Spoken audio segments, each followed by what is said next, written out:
From Pacifica, this is Democracy Now! Healthcare is working along very well.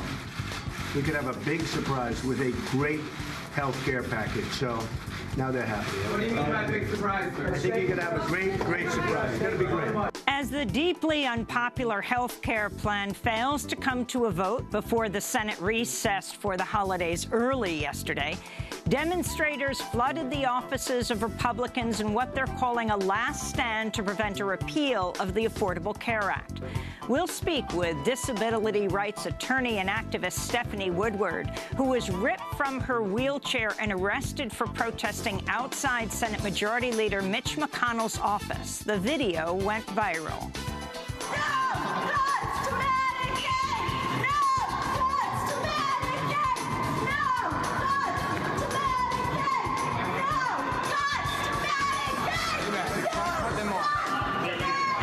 Look at how support for a nationwide single-payer health care system is growing. At least one poll shows a full third of Americans are now in favor of Medicare for all, and 60% believe the federal government should be responsible for health care. We'll go to California, where the state Senate passed a single-payer bill, but the House Speaker killed it in the Assembly. We'll get the latest from Michael Lighty with National Nurses United. Then part two of our conversation with the best-selling author and journalist Naomi Klein on her new book, No Is Not Enough: Resisting Trump Shock Politics and Winning the World We Need. The reason why I wrote this book very quickly, for me, it usually takes me 5 years to write a book. I did this in less than 5 months, is because I really wanted it to come out before any kind of major crisis hits the United States. All that and more coming up. Welcome to Democracy Now!, democracynow.org, The War and Peace Report. I'm Amy Goodman.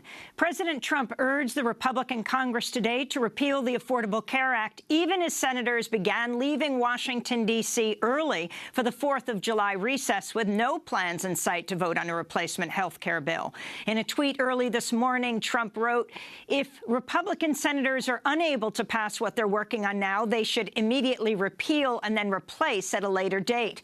Senate Majority Leader Mitch McConnell called off a planned vote on a Senate health care bill after some members of his party balked over a Congressional Budget Office report that found it would add 22 million Americans to the ranks of the uninsured. Other Republicans said they'd oppose the Senate bill because it doesn't go far enough. In Washington, D.C., President Trump sparked outrage even among members of his own Republican Party Thursday after he attacked talk show host Joe Scarborough and Mika Brzezinski of MSNBC's Morning Joe program. In a Twitter rant on Thursday morning, Trump tweeted, "I heard poorly rated Morning Joe speaks badly of me, don't watch anymore. Then how come low IQ crazy Mika, along with Psycho Joe, came to Mar-a-Lago 3 nights in a row around New Year's Eve and insisted on joining me? She was bleeding badly from a facelift. I said no," the president tweeted. Well, today, Mika Brzezinski responded on her program. It does worry me about the country. He appears to have a fragile, impetuous, childlike ego that we've seen over and over again, especially with women. It's like he can't take it. Writing in today's Washington Post, Brzezinski and Scarborough suggested Donald Trump is not well, adding, "America's leaders and allies are asking themselves yet again whether this man is fit to be president." Trump's tweets drew fire across the political spectrum, including from Republican Congressmember Lynn Jenkins of Kansas, who tweeted, "This is not okay. As a female in politics, I am often criticized for my looks. We should be working to empower women," she said. In Washington, the White House was unapologetic over the comments. This is Deputy White House Press Secretary Sarah Huckabee Sanders. This is a president who fights fire with fire and certainly will not be allowed to be bullied by liberal media and the liberal elites within the media or Hollywood or anywhere else. Trump's attack on Mika Brzezinski came a day after he interrupted a phone call congratulating Ireland's new prime minister on his election victory to single out a female reporter from Ireland. We have a lot of Well, we have a lot of your Irish press watching us. They're just now leaving the room. And where are you from? Go ahead. Come here. Come here. Where are you from? We have all of this beautiful Irish press. Where are you from? I'm from RTE News. The Taoiseach will know me. Oh, Katrina Perry. Her Taoiseach. Katrina Perry. She has a nice smile on her face, so I bet she treats you well. Katrina Perry later recalled the incident as bizarre. Trump has a history of sexist comments. In a leaked 2005 Access Hollywood video, Trump is caught on a hot microphone openly boasting about sexually assaulting women. During a presidential debate in 2015, Trump was questioned by then Fox News anchor Megyn Kelly about his history of sexist comments. You've called women you don't like fat pigs, dogs, slobs, and disgusting animals. Your Twitter account... Only Rosie O'Donnell. No, it wasn't.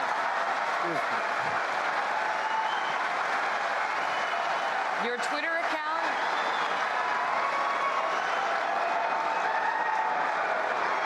Thank you. For the record, it was well beyond Rosie O'Donnell. Yes, I'm sure it was. After Megyn Kelly questioned Trump, he attacked her on the campaign trail. This is Donald Trump speaking in August of 2015. She gets out and she starts asking me all sorts of ridiculous questions. And, you know, you could see there was blood coming out of her eyes, blood coming out of her wherever. At least 13 women have accused Donald Trump of unwanted sexual advances. A now-deceased Republican opposition researcher, Peter W. Smith, with ties to ousted National Security Advisor Michael Flynn, contacted hackers in the midst of the 2016 election campaign, hoping they had emails hacked from Hillary Clinton's personal server. That's according to a Wall Street Journal expose that was published on Thursday. According to the Journal, Smith explicitly outlined his connection with Flynn in his recruiting emails. In one email, Smith said Flynn's son, Michael G. Flynn, was helping with the effort. Trump and his administration have long maintained there's no evidence of collusion between Russian operatives and Trump campaign associates. The United Nations warns humanity has just 3 years left to dramatically lower greenhouse gas emissions or risk facing a world that's uninhabitable to many of its residents. The warning by 6 climate experts was published in the journal Nature. It finds that without immediate action by 2020, the Earth's average temperature will rise by more than the 2-degree Celsius upper limit set by the Paris Climate Accord. The warning came as German Chancellor Angela Merkel has said this year's G20 summit in Hamburg will focus on climate change. The European Union stands fully behind its Paris commitment, and it will rapidly and decisively implement the agreement. Furthermore, since the decision by the United States of America to leave the Paris climate deal, we are more determined than ever to make it a success. The White House announced that Donald Trump will be meeting with Vladimir Putin next week at the G20. Meanwhile, Dutch banking giant ING said Wednesday it would not finance major pipeline projects in Canada over concerns about the impact of tar sands extraction on First Nations communities and the climate. And in Ireland, President Michael Higgins is poised to sign a bill that will ban onshore fracking across the country. Ireland joins Bulgaria, France and Germany among EU countries banning the drilling practice. Meanwhile, in Tacoma, Washington, members of the Puyallup tribe and their allies held a protest on Thursday at the construction site of a liquefied natural gas facility. The protest came ahead of a July 14th court appearance for 6 water protectors who chained themselves to construction equipment at the site in a bid to halt the project, which would hold up to 8 million gallons of liquefied fracked gas near a residential neighborhood. Iraq's army on Thursday declared an end to the so-called Islamic Caliphate as the U.S.-backed coalition captured the ruins of the Grand al-Nuri Mosque in Mosul from ISIS. The mosque was the site where ISIS leader Abu Bakr al-Baghdadi declared the caliphate in 2014. Its capture came as Iranian media reported Baghdadi is definitely dead. That follows Russian reports last month that Baghdadi died in a Russian airstrike in Syria. Meanwhile, heavy fighting continues in parts of Mosul, where tens of thousands remain trapped in the old city with little access to food, water and medicine. The journalistic monitoring group Air Wars reports at least 80 civilians were killed Thursday after shelling and airstrikes hit their houses around the Grand al-Nuri Mosque. That follows reports a family of 5 was killed and a 4-year-old boy severely injured in an airstrike by the U.S.-led coalition on Tuesday. In France, a 43-year-old Armenian man was arrested Thursday after attempting to ram his SUV into a crowd outside a mosque. Witnesses say the driver was thwarted in his attempts to kill Muslims only because his vehicle struck barriers put in place to protect the mosque. In Hong Kong, Chinese President Xi Jinping inspected thousands of People's Liberation Army soldiers today in the largest military parade Hong Kong has seen since Britain handed over control of the territory in 1997.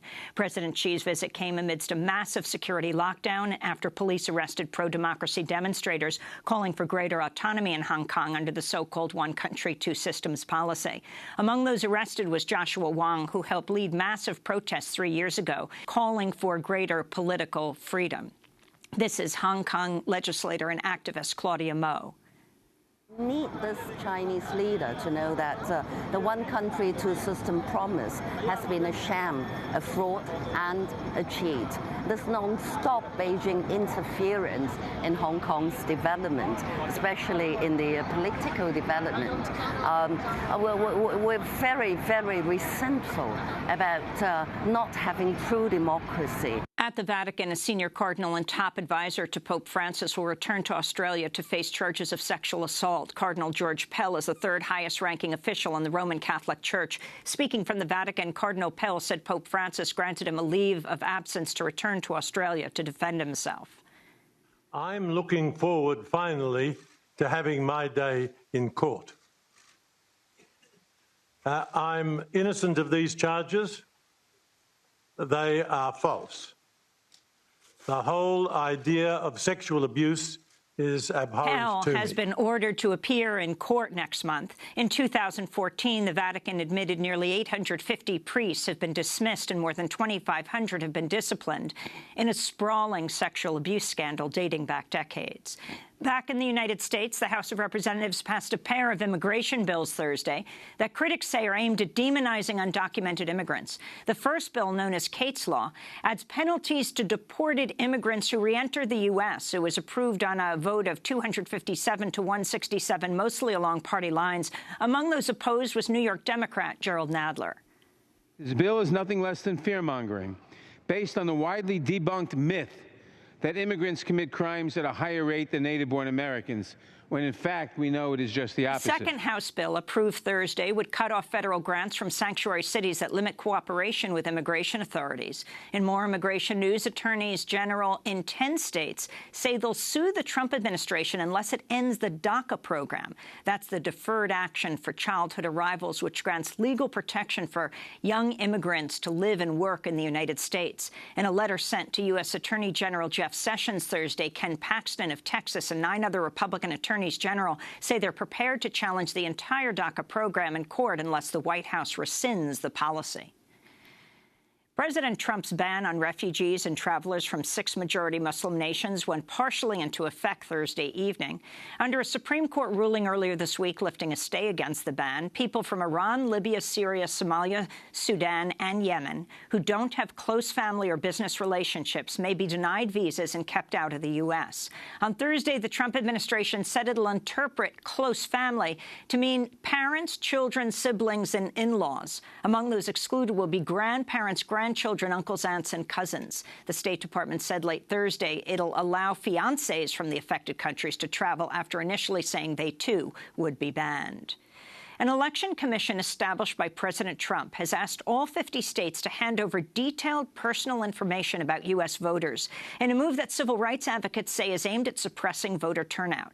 The request was made by Chris Kobach, the Kansas Secretary of State and vice chair of Trump's Presidential Advisory Commission on Election Integrity. Kobach has pushed for the strictest voter identification laws in the country and advocated for a proof of citizenship requirement at the state and federal levels. At least 3 states, California, Connecticut, and Virginia, said they will refuse to comply with the request. In a statement, the Lawyers Committee for Civil Rights Under Law said, quote, this meritless inquisition opens the door for a misguided and ill-advised commission to take steps to target and harass voters and could lead to purging of the voter rolls, unquote. And Germany's lower house of parliament Thursday voted by a wide margin to legalize same-sex marriage. The bill, which also allows same-sex couples to adopt children, is expected to sail through Germany's upper house next week. Chancellor Angela Merkel voted no, saying marriage should only be between women and men. And those are some of the headlines. This is Democracy Now!, democracynow.org, The War and Peace Report. I'm Amy Goodman. President Trump urged the Republican Congress today to repeal the Affordable Care Act, even as senators recessed for the holidays early yesterday, with no plans in sight to vote on a replacement health care bill. In a tweet early this morning, President Trump tweeted, "If Republican senators are unable to pass what they're working on now, they should immediately repeal and then replace at a later date," unquote. Senate Majority Leader Mitch McConnell called off a planned vote on a Senate health care bill after some members of his party balked over a Congressional Budget Office report that found it would add 22 million Americans to the ranks of the uninsured. Other Republicans said they'd oppose the Senate bill because it doesn't go far enough. Meanwhile, support for a nationwide single-payer health care system is growing. Massachusetts Senator Elizabeth Warren became the latest politician to back single-payer. In an interview with the Wall Street Journal Tuesday, Warren said, quote, "President Obama tried to move us forward with health care coverage by using a conservative model that came from one of the conservative think tanks that had been advanced by a Republican governor in Massachusetts. Now it's time for the next step, and the next step is single payer," she said. Billionaire investor Warren Buffett also came out in favor of single payer this week, saying, quote, "We are such a rich country, in a sense we can afford to do it," unquote. A recent poll by the Pew Research Center shows a full third of Americans are now in favor of a national single-payer system. However, on Friday, California Assembly Speaker Anthony Rendon shelved a proposal to establish a single-payer system across California, saying the bill will not be voted on this year. The struggle over single payer comes amidst widespread backlash and protests against the Republicans' health care plan, which the Congressional Budget Office says would cause 22 million Americans to lose their health insurance over the next decade. In Washington, D.C., Planned Parenthood staged a people's filibuster against the legislation Tuesday. The protest included dozens of women dressing in red cloaks and white bonnets, inspired by the dystopian novel and TV series The Handmaid's Tale, about a totalitarian theocracy which overthrows the U.S. government and imposes power by subjugating women and controlling their reproductive rights. On Capitol Hill, demonstrators flooded the offices of several Republican senators in what they called a last stand to prevent a repeal of the Affordable Care Act. At a sit-in protest at the offices of Pennsylvania's Pat Toomey, protesters chanted, "Kill the bill, don't kill me." Similar protests targeted Senators Tom Cotton of Arkansas, Marco Rubio of Florida, Rob Portman of Ohio, Lisa Murkowski of Alaska, where they were met by Murkowski's aide, Kevin Sweeney.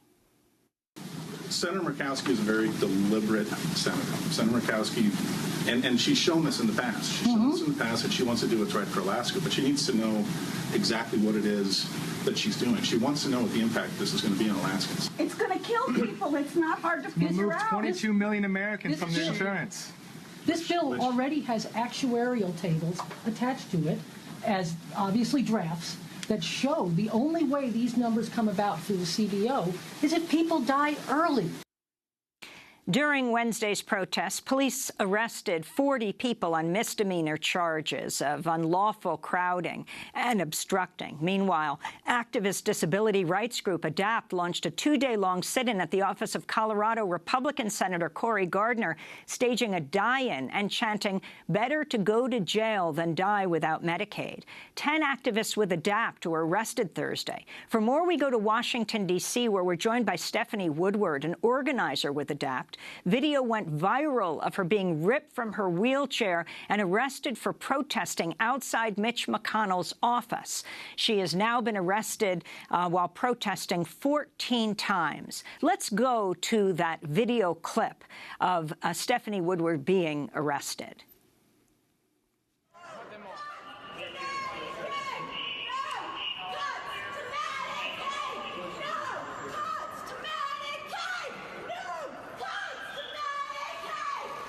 Stephanie Woodward's recent column for Vox is, "I was pulled out of my wheelchair by police. It could be worse. Trump care could pass." She joins us now from Washington, D.C., an organizer with ADAPT and a disability rights attorney. Welcome to Democracy Now!, Stephanie. Talk about what happened. Well, a bunch of disability rights activists from ADAPT, about 60 of us, went to Mitch McConnell's office. Many of us were inside of his office, and those who couldn't fit in were outside in the hallway, and we staged a die-in to demonstrate that people with disabilities will die with these proposed cuts of over $800 billion in cuts to Medicaid, and we're not just going to sit around and be quiet when you're proposing to kill us. So talk about what happened, how you organized, and explain just what ADAPT is, Stephanie. Civil disobedience group. We engage in civil disobedience after every other step doesn't work. So we do meetings, we do advocacy in what people view as the polite way. And when that doesn't work, we do civil disobedience to prove that we will fight for our rights. And ADAPT has been around for over 30 years. We started with fighting for lifts on buses, which, proud to say, we clearly achieved, providing more access to everybody throughout our nation. And now we've mostly focused on long-term home and community-based services, meaning that we don't think that people with disabilities should be forced into nursing facilities just because they need help, or other institutions just because we need some help. We strongly believe that it's a right to live in liberty, a constitutional right to live in the community. So we fight for community-based services, and the proposed bill would make significant cuts to community-based services. And talk about where you were, why you chose to target the senator you did, and then how the police responded to you and others in ADAPT. Well, as the majority leader, I think that Mitch McConnell was an obvious choice for us.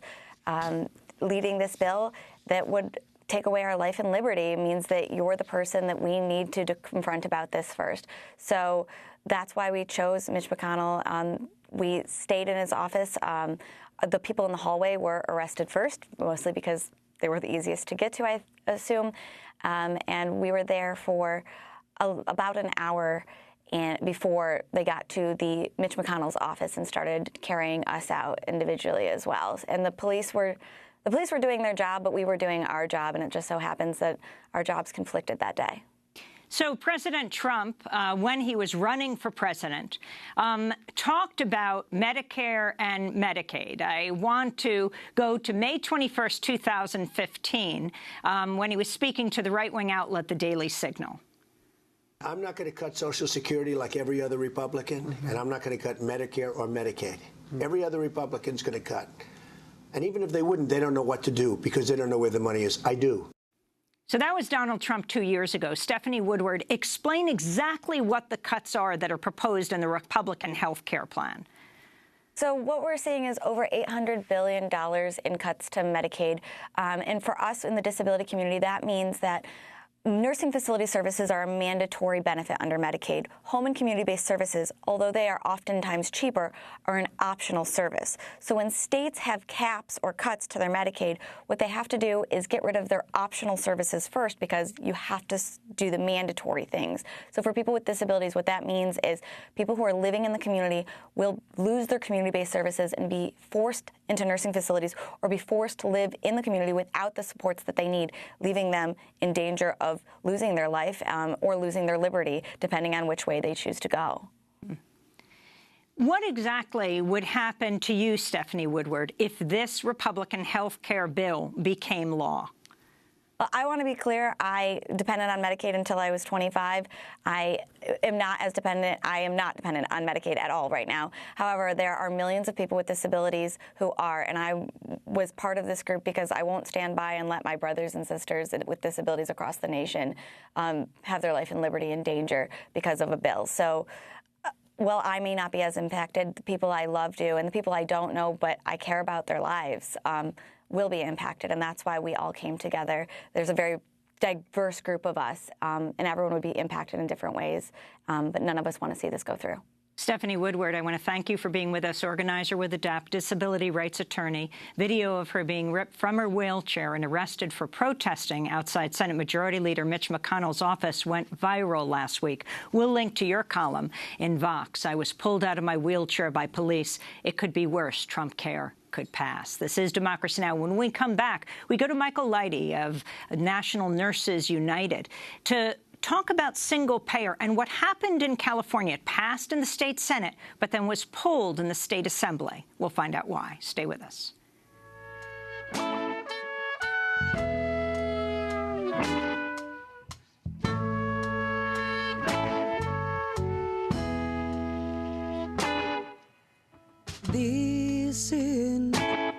que yo soy peligrosa, que yo soy dolorosa, porque quiero vivir así.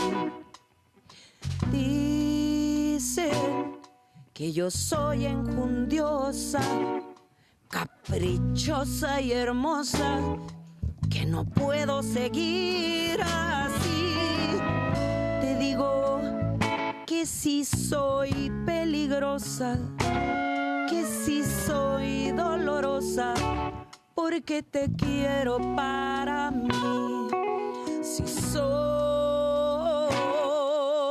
afanosa, intrépida, costosa, que quiero lo bueno para mí, no sé lo que siento contigo, pero Peligrosa, Dangerous Woman by Leela Downs, singing here at our Democracy Now! Studio from her latest album, Salón, Lágrimas y Deseo. To see her full interview and performance, go to democracynow.org. Yes, this is Democracy Now!, democracynow.org, the War and Peace Report. I'm Amy Goodman. Earlier this month, the California State Senate passed a bill that would establish a single-payer health care system for the entire state. The proposal, called the Healthy California Act, was later killed by State Assembly Speaker Anthony Rendon, even though the plan had widespread support. A poll commissioned by the California Nurses Association found 70% of all Californians are in favor of a single-payer plan. For more, we go to Berkeley, California, to be joined by Michael Leidy, the Director of Public Policy for National Nurses United and the California Nurses Association. So, Michael, can you talk about this growing movement? I mean, at the national level, you now have Senator Warren, who just came out in the Wall Street Journal saying she's for single-payer. Of course, Senator Bernie Sanders of Vermont has also said the same thing, though he hasn't introduced the latest bill. But in California, this debate has been raging. What happened? Well, Amy, it is quite remarkable because we got single-payer passed through the state Senate on June 1st, 23-14 vote, and we have huge momentum. I think ultimately we had 400 organizations who were with us in the Assembly, in the Senate rather, for the bill and continuing to support it. We've had major demonstrations all over the state, town halls in every region of California. There is a huge groundswell for this reform, and it's exactly why we need to do it, as pointed out by your previous story. This inaction, in this case, literally means death. California, governed by Democrats, two-thirds majority in both the Assembly and Senate with a Democratic governor, must act urgently to prevent the worst impacts of this GOP health plan from coming true in California. Well, explain what was passed in the California State Senate. Explain exactly what single-payer or Medicare for all is. Essentially what we do is we're able to eliminate all insurance company premiums, deductibles, and copays and have a new entity, what we call the Healthy California, provide health care through paying providers. So we eliminate all the waste and inefficiency of the present system. We're able to reimburse providers based on Medicare rates. We're able to pay comprehensive benefits, complete choice of provider as we eliminate the insurance company premiums, deductibles, and copays and replace that with public financing. Currently, 70% of healthcare expenses in California are paid by taxpayers. We're just not getting our money's worth. And so what a single payer does is essentially use the leverage of everybody in one system to contain prices, to guarantee health care for all Californians, including those who are undocumented. So it is actually the best type of reform because we're able to use those efficiencies to actually save money. We estimated $37 billion can be saved by going to this Medicare for all type system in California. And so explain the politics of what happened in the state assembly, although the state Senate passed it. Well, it's pretty straightforward. Those deep-pocket interests that fund, including Democrats, are opposed to this bill. You've got the healthcare industry has given the speaker, along with the insurance industry, over $700,000, and he's the one who stopped progress on this bill. He's essentially denied democracy on behalf of the healthcare industry. There are opponents of this that clearly have a great deal at stake. The insurance companies in California have earned $27 billion in net income. So no surprise, Amy, that they want to hold on to those profits.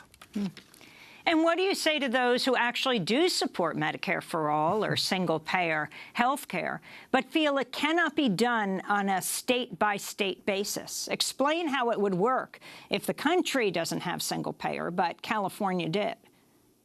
Well, it is parallel in some sense. California is the 6th largest economy in the country, and the governor is committed to being a major player in climate action, and so he has the resources of a nation to do that. We believe he also has the resources of a nation to guarantee health care for all Californians.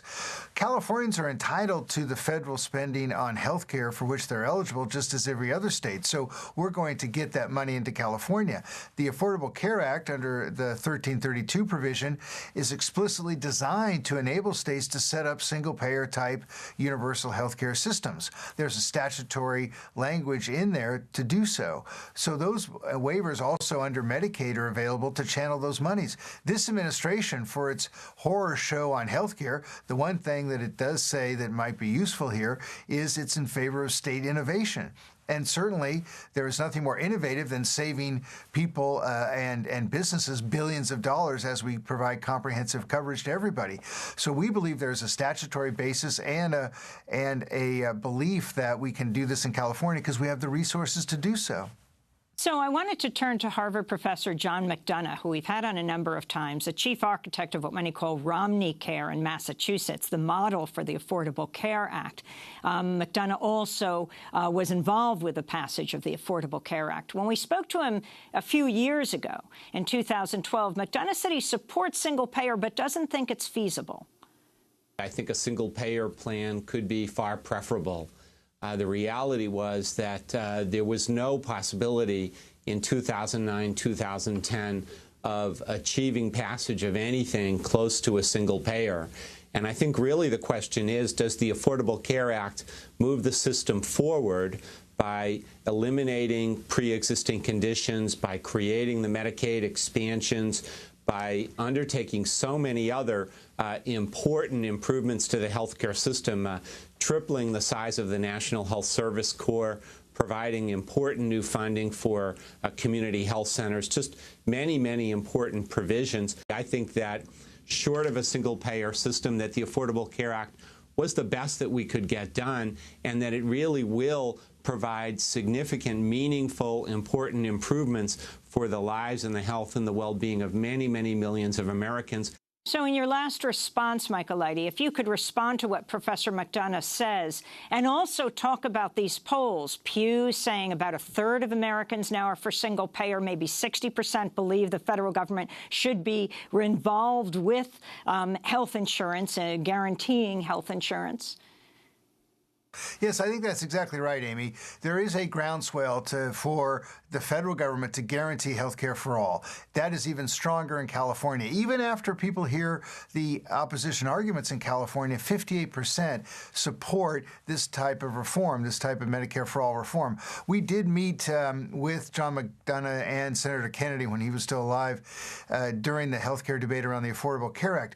We just disagree that the tax subsidy of the purchase of private health insurance is going to get us to universal coverage. The Affordable Care Act still, at best case scenario, 29 million uninsured nationwide. In California, that number is 2.7 million, but the real number is underinsured. 15 million Californians have such high deductibles that they cannot get the health care they need. So in terms of health security, in terms of peace of mind, in terms of guaranteeing health care as a human right, we are not there, and that's why we must keep pressing forward. And California can literally lead the nation in doing so, and we can prove to John and the other skeptics that, in fact, if we institute a policy that eliminates the nefarious role that insurance companies provide, we can guarantee health care for all. That's really the evolution that we need to make from the Affordable Care Act. Michael Lighty, I want to thank you for being with us, Director of Public Policy for National Nurses United and the California Nurses Association. This is Democracy Now! When we come back, author Naomi Klein on No is Not Enough.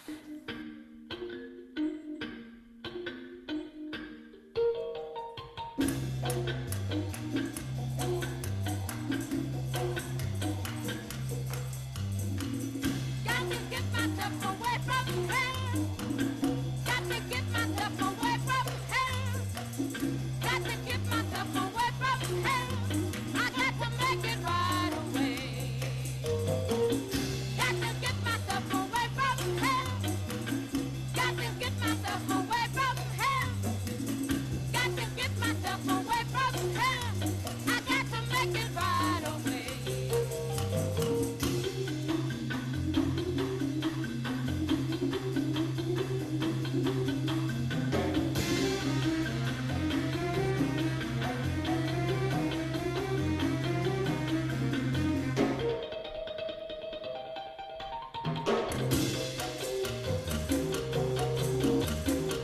Minstrel by Philip Koran and the Artistic Heritage Ensemble. Koran, a legendary trumpeter, composer, spiritual jazz innovator, died Wednesday at the age of 90.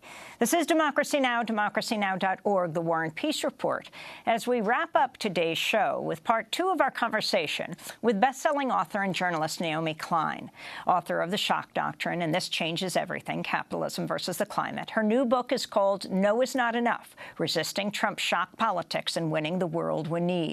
To accompany the book, The Intercept recently made this video. Shocking. I don't think I could sit down right now. You mean historic, astounding, shocking. It's a word that's come up a lot since November, for obvious reasons. He's going to inject a shock to the system. Now, I've spent a lot of time thinking about shock.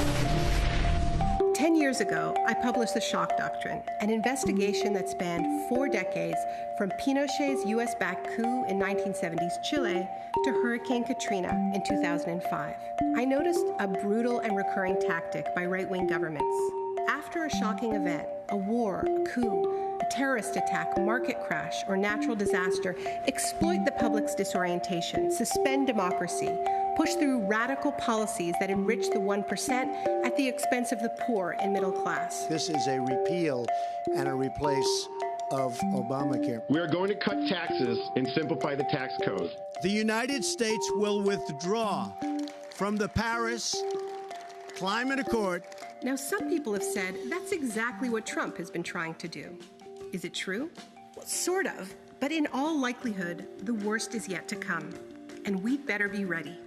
The administration is creating chaos daily. Breaking news. Donald Trump's national security advisor, Michael Flynn, has resigned tonight. All of a sudden, the White House is concerned about James Comey's handling of Hillary Clinton's email. A Senate committee will question President Trump's son-in-law and senior advisor, Jared Kushner, about his meeting with officials from a Russian bank. Now, of course, many of the scandals are the result of the president's ignorance and blunders, not some nefarious strategy.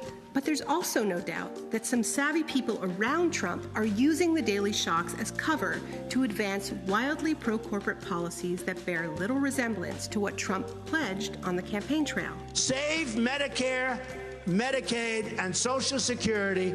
The White House released its budget for 2018, and among the $4 trillion in cuts it proposes are billions upon billions of dollars slashed from both Medicaid and Social Security. And the worst part? This is likely just the warm-up. We need to focus on what this administration will do when it has a major external shock to exploit. Maybe it'll be an economic crash like 2008. Maybe a natural disaster like Sandy. Or maybe it'll be a horrific terrorist event like Manchester or Paris in 2015. Any one such crisis could redraw the political map overnight.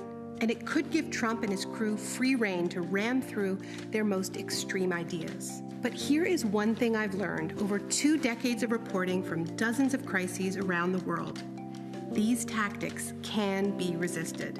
And for your convenience, I've tried to boil it down to a 5-step plan. Step 1, know what's coming.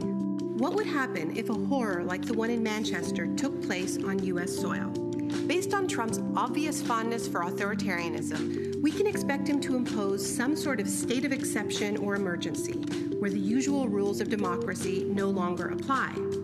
Protests and strikes that block roads and airports, like the ones that sprung up to resist the Muslim travel ban, would likely be declared a threat to national security. Protest organizers would be targeted under anti-terror legislation, with surveillance, arrests, and imprisonment. With public signs of dissent suppressed, the truly toxic to-do list would quickly bubble up. Bring in the feds to pacify the streets. Muzzle investigative journalism. You know he's itching to. You weren't called. Sit down. The courts, who Trump would inevitably blame for the attacks, might well lose their courage. And the most lethal shock we need to prepare for? A push for a full-blown foreign war. And no, it won't matter if the target has no connection to the attacks used to justify it. What did Iraq have to do with what? The attack on the World Trade Center. Nothing. Preparing for all this is crucial. If we know what to expect, we won't be that shocked. We'll just be, and that's important for step 2. Get out of your home and defy the bans. When governments tell people to stay in their homes or show their patriotism by going shopping, they inevitably claim it's for public safety, that protests and rallies could become targets for more attacks. What we know from other countries is that there is only one way to respond. Hundreds of Tunisians have been defying the curfew in the capital, Tunis. Disobey en masse. That's what happened in Argentina in 2001. With the country in economic freefall, the president at the time declared a state of siege, giving himself the power to suspend the Constitution. Decretado el estado de sitio en todo el territorio nacional. He told the public to stay in their houses. Here's what they did instead. The president resigned that night, and eventually new elections were held. 3 years later, in Madrid, a horrifying series of coordinated attacks on trains killed more than 200 people. The prime minister, José María Aznar, falsely pointed the finger at Basque separatists and also used the attacks to justify his decision to send troops to Iraq. His rhetoric was classic shock doctrine: division, war, fear, daddy will protect you. This is how Spaniards responded. They voted out Aznar a few days later. Many people said they did it because he reminded them of Franco, Spain's former dictator. Which brings us to step 3, know your history. Throughout U.S. history, national crises have been used to suspend constitutional protections and attack basic rights. After the Civil War, with the nation in crisis, the promise of 40 acres and a mule to freed slaves was promptly betrayed. In the midst of the pain and panic of the Great Depression, as many as 2 million people of Mexican descent were expelled from the United States. After the Pearl Harbor attacks, around 120,000 Japanese Americans were jailed in internment camps. If an attack on U.S. soil were perpetrated by people who were not white and Christian, we can be pretty damn sure that racists would have a field day. And the good folks of Manchester recently showed us how to respond to that. People in Manchester don't stand with your xenophobia and racism. Something else we know from history. Step 4, always follow the money. While everyone is focused on security and civil liberties, Trump's cabinet of billionaires will try to quietly push through even more extreme measures to enrich themselves and their class, like dismantling Social Security or auctioning off major pieces of government for profit. Today we're proposing to take American air travel into the future. It's in those moments when fear and chaos are sucking up all the oxygen when we most have to ask, whose interests are being served by the chaos? What is being slipped through while we're distracted? Who's getting richer? And who's getting even poorer? When the floodwaters were still rising in New Orleans, one of the first official acts that the governor did was to fire all the teachers. What's happening is a raid of the money set aside for public education to be given to private companies. It wasn't by happenstance, it was by design. You saw the political manipulations and taking advantage of the crisis. But if we learn from this history, we could actually make history with step 5, advance a bold counterplan. At their best, all the previous steps can only slow down attempts to exploit crisis. If we actually want to defeat this tactic, opponents of the shock doctrine need to move quickly to put forward a credible alternate plan. It needs to get at the root of why these sorts of crises are hitting us with ever greater frequency. And that means we have to talk about militarism, climate change, and deregulated markets. More than that, we need to advance and fight for different models, ones grounded in racial, economic, and gender justice, ones that hold out the credible promise of a tangibly better and fairer life in the here and now, and a safer planet for all of us in the long term. Defensive actions alone won't cut it. There has to be a different vision, and it needs to be bold. Saying no to the shock doctrine is vitally important. But when the hits the fan, no is not enough. That video, produced by The Intercept, their senior correspondent Naomi Klein, author of the new book released this week, No is Not Enough, Resisting Trump's Shock Politics and Winning the World We Need. Yes, a shock. You're a specialist in analyzing what happens next, Naomi. Right, and the reason why I wrote this book very quickly, for me, it usually takes me 5 years to write a book. I did this in less than 5 months, is because I really wanted it to come out before any kind of major crisis hits the United States. I mean, lots of people out there see Trump himself as a crisis, and I would tend to agree. But what really has me scared is what this configuration of characters in the Trump administration, Pence, Bannon, Betsy DeVos, Steve Mnuchin, all these Goldman Sachs alum who are in the cabinet, how they would respond to a large-scale crisis that they themselves are not creating. I mean, the chaos is chaos they're generating themselves, either deliberately or out of incompetence and avarice. But what happens if there's a 2008-like financial crisis? What happens, heaven forbid, if there is a Manchester-like attack in the United States? The actions of this administration make these types of shocks more likely, not less, right? They're deregulating the banks, creating the conditions for another crash.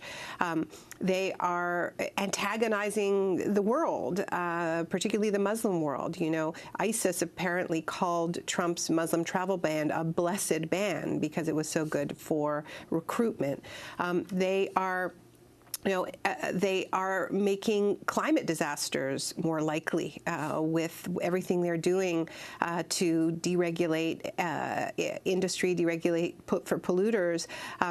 There's a lag time between that and when the climate shocks hit. But the truth is we've already warmed the planet enough that no U.S. president can get through a year, let alone a term, without some sort of major climate-related disaster. So how does this cabinet of disaster capitalists, this is what I call them, Amy, because there is such a track record of taking advantage of crisis, whether we're looking at the former Goldman Sachs executives and the way they profited from the subprime mortgage crisis to increase their own personal wealth, whether it's Mike Pence and the central role he played when New Orleans was still underwater to come up with a corporate wish list to push through. So, as disastrous as Trump's policies have been so far, there's actually a long, toxic to-do list, things that people around Trump and Trump himself have very openly said they would like to do, but they have actually not been able either to get through without a crisis, or they haven't even tried, right? Think about Trump's threats to bring back torture. Think about his threats to bring the feds into Chicago. Think about his threats not just to have a Muslim travel ban from specific countries, but not to let Muslims into the country, period. So I think we do need to prepare for this, and what I tried to do with this video is create a little toolkit of what I have seen work in other countries, because have been reporting on shocks and large-scale disasters and how societies respond now for a couple of decades, and I've seen some amazing acts of resistance. And talk about those. We saw some images of them here. Yeah. So, one of the things I think we could really count on Trump to do, particularly if there is any kind of terrorism-related shock. And let's be clear, there have been terrorism events, white supremacist terrorism in the United States during the Trump era, but of course he doesn't treat those as a crisis. So an event that they decided was a large-scale crisis. We already know from the way Trump responded to the London Bridge attacks. He immediately said, this is why we need to bring back my travel ban. After the Manchester attacks, he immediately said, this is about immigrants flooding across our borders. In fact, the person responsible for those attacks was born in the UK. It doesn't matter. We know this from 9/11, that the way these crises are used as opportunities to push through policies that actually have very little to do with getting at root causes, and in many cases exacerbate, most notably the invasion of Iraq, which had nothing to do with 9/11, but it was just that sheer opportunism. So, what I've seen is, I think in all likelihood they would declare a state of emergency, some sort of state of exception, where they're able to ban protests, like the protests we saw, the very inspiring protests in the face of the Muslim travel ban. They would say, no, you can't block a road, you can't block an airport. This is, you could be a target of terrorism yourself, stay in your homes. So, I give a few examples, like Argentina in 2001, when, as the president was declaring a state of siege and telling people to stay in their homes, people describe not being able to hear him because the sound from the streets was so loud, the roar of pots and pans, and neighbors flooding out of their homes and going to the Plaza de Mayo and refusing this state of siege. Was they drowned him out. They literally couldn't hear him, so other people left their houses.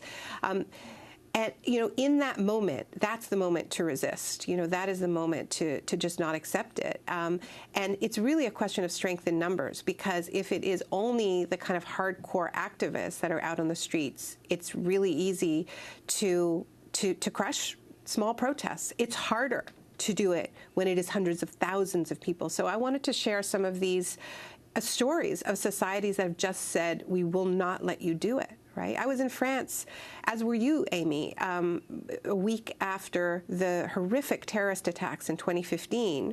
We were there for the Paris Climate Summit. A week before, 200 people had been killed in Paris in coordinated attacks.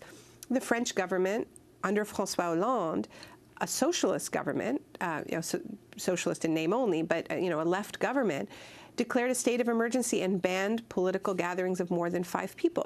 If that can happen in France under a socialist government in a country with a very deep history of disruptive strikes, what do we expect Trump and Bannon and Pence to do at the earliest opportunity? So I think it's important to strategize.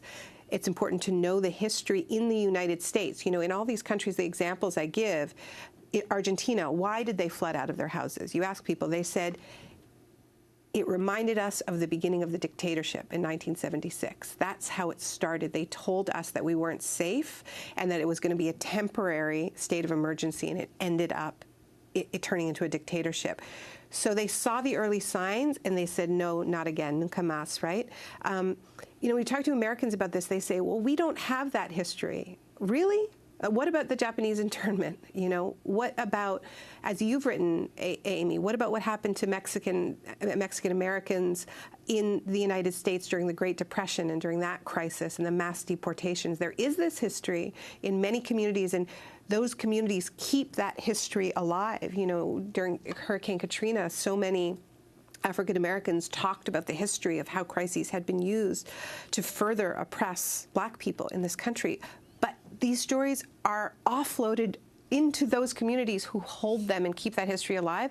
It isn't nationally metabolized, right? And so we have to share these stories. And I do think there is a memory now of what happened after September 11th and the rights that were lost and the ways in which people's grief was exploited by men in power who said, trust me. Don't make that mistake again. What about the connection to war? I mean, you have what happened in Manchester, the horror there. You have the continued deaths in Yemen, the U.S.-backed Saudi bombing. Now the U.S. has expanded both in Somalia and in the Philippines with U.S. forces. You have this horrific attack that took place in Kabul, where over 150 Afghans died. It hardly got any attention. But the rage that must be brewing at the grassroots when they don't get any media attention from the West. Right. People are being erased, and this is a very, very old story. No, they're already expanding the battlefields, escalating on multiple fronts. And, this is the most dangerous, most lethal way that shocking events are exploited. People's fear is exploited. And, let's remember that this administration will have various motivations for changing the subject away from their domestic scandals. And, Trump has never gotten better media coverage than in the wake of his Syrian missile strike, called Beautiful by Brian Williams. And it's, suddenly he was presidential, right, ordering cruise missiles over delicious chocolate cake at Mar-a-Lago. So, we have to be very, very vigilant about this. And, the U.S. Has had a strong anti-war movement in the past, but that anti-war movement, hasn't been in the streets in the same way. And I think that these resistance movements are going to have to get ready for that kind of a shock, because once the wars begin, it's very hard to stop them. another example, I think, of shock resistance we just saw in the UK during Jeremy Corbyn's campaign, where Theresa May was exploiting the Manchester attacks, the London Bridge attacks, to say, we're going to have to get rid of your online privacy. We need backdoors into all of your communication apps. We may need to suspend human rights law. And Jeremy Corbyn was talking about root causes, the failure of the war on terror paradigm, and how this is leading, to an increase in these types of attacks. And I think that a lot of people decided that made more sense after these many years, like not to double down and give up rights in these moments, but try to understand why this is happening and to do something about it. And so Theresa May lost her conservative majority in the parliament. On Saudi Arabia, the first country President Trump went to, the first foreign country, was Saudi Arabia. He does the orb with the Saudi Arabians. He does the sword dances, or tries, with the Saudi Arabians. He seals these deals well over $110 billion, leaves there extolling the Saudi leadership and attacks the European leaders, and then comes home, and despite the almost begging of the European leaders on the issue of the climate accord, he not only attacks them, but then comes home to the United States and announces he's withdrawing from the very accord they're pleading with him to remain in. What about this primacy of Saudi Arabia right now? Both its connection to war with the U.S.-backed Saudi bombing of Yemen, which is leading to a horrific cholera epidemic, not to mention just the number of deaths, and climate change. One of the things that really worries me is how motivated these petrostates are to have more instability, because that sends the price of oil up, and their profits flow even more. It's something that the Saudis have in common with the Russians, have in common with Rex Tillerson, former CEO of Exxon. The way I think we should see that foreign trip of Trump's is basically he's a traveling weapons salesman, right? And he's sending this message: you buy enough American weapons, you're our friend. This is the price. So he heaps praise on Saudi Arabia for, having done that, having made that deal. And he goes to Europe and he screams at them, NATO members, for not pulling their weight, right? Which means not buying enough weapons. I'm Canadian. I'm Canadian-American dual citizen, but my government shamefully came home and announced a massive increase in weapons spending. This is Trump's foreign policy. He's a traveling weapons salesman. Best-selling author Naomi Klein, senior correspondent for The Intercept. Her new book is titled No Is Not Enough: Resisting Trump's Shock Politics and Winning the World We Need. To see part one of the interview, you can go to DemocracyNow.org.